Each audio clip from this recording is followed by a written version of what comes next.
షేరింగంపల్లి నియోజకవర్గం మియాపూర్ డివిజన్లో గత బుధవారం నాడు ఇళ్ల స్థలాల కోసం సర్వే నంబర్ 100-101లో మౌన దీక్ష కొనసాగించినటువంటి మహిళలపై స్థానిక నాయకులు, కార్పొరేటర్కి సంబంధించిన వ్యక్తులు దుష్పదజాలంతో దూషిస్తూ ఇబ్బందులకు గురి చేస్తూ నువ్వెక్కడి నుంచి వచ్చి ఇక్కడ ఏంది, నువ్వు మహిళలను వేసుకొని అధికారం చెలాయిస్తున్నావు అంటూ ఇది ఆపకపోతే నీ అంతు చూస్తామని బెదిరింపులకు దిగుతున్నారని స్టాలిన్ నగర్ నివాసి సంగీత వాపోయింది.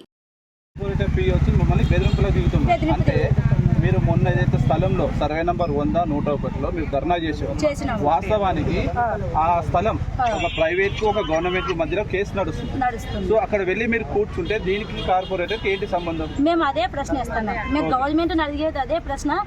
ఇంకొకటి ఏంటంటే మాకై మేము ఉంటే మమ్మల్ని ఎవడు రానియడు, ఎక్కడ కూడా మాకు ఇది సలహా ఇస్తానని చెప్పడు, ఏం చెప్పడు.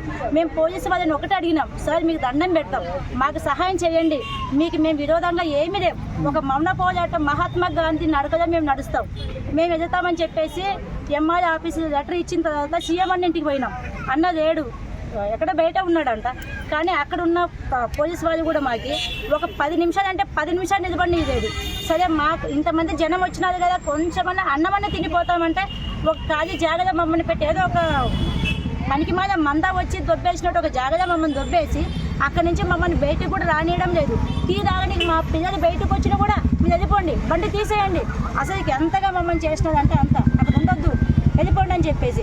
మేము అడిగేది ఒకటే మాట, మేమందరం ఎన్నుకొని మా సీఎం అన్న రేవంత్ రెడ్డి అన్న మా కష్టాలు నష్టాలు చూస్తాడని చెప్పి ఈ కాంగ్రెస్ పార్టీ వచ్చింది పేదల కోసం ఉన్నదని చెప్పేసి మేము ఈ కథనం కట్టినాం, మేము ముందుకు దిగినాం. కానీ అప్పటి నుంచి ఇప్పటి వరకు కూడా మేము ఎవరిని రోడ్డును కానీ ప్రజలను కానీ ప్రభుత్వాన్ని కానీ మేము డిస్టర్బెన్స్ చేయలేదు. అయినా కూడా మాకు బాధ పెడుతున్నారు. ఇది ఎందుకు బాధ పెడుతున్నారు? మరి మీరు మొన్న సీఎం గారిని కలవడానికి వెళ్ళారు, ఆ రోజు కలిసారా? మీకు కలవలేదు. మరి ఈ రోజు ఏంది మీ ప్రయత్నం? మాకు అక్కడ చెప్పిన మాట ఏంటంటే మీరు డైరెక్ట్ సీఎం ఇంటికాడికి వచ్చి కలిస్తే మీ మాట ఎవడు వినడు, మీరు అయితే ముందు కలెక్టర్ ఆఫీస్కి వెళ్ళి అక్కడ అర్జీ పెట్టుకోండి అన్నారు. సరే వాళ్ళ మాటకు మేము గౌరవించాలి కదా.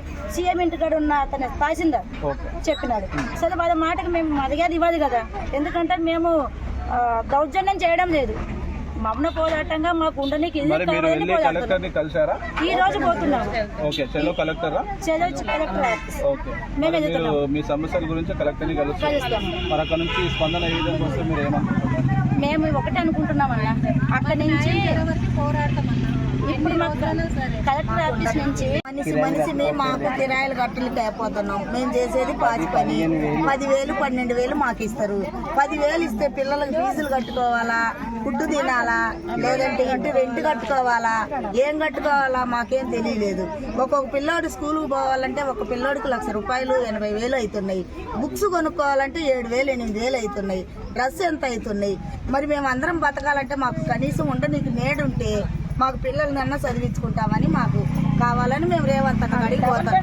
ఆయన అయితే కంపల్సరీ అయితే చేస్తాడని మాకు నమ్మకం ఉంది.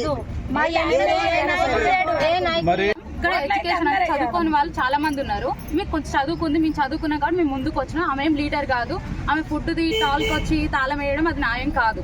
ఎవరైతే చేస్తున్నారో వాళ్ళకి తెలియాలి.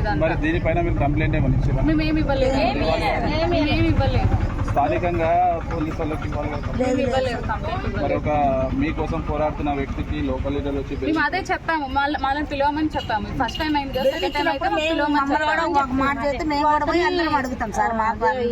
అంజి వచ్చినప్పుడు వీళ్ళు ఉన్నది పక్కన మగపిల్లలు ఉన్నది, ఎక్కడ పోయినారు.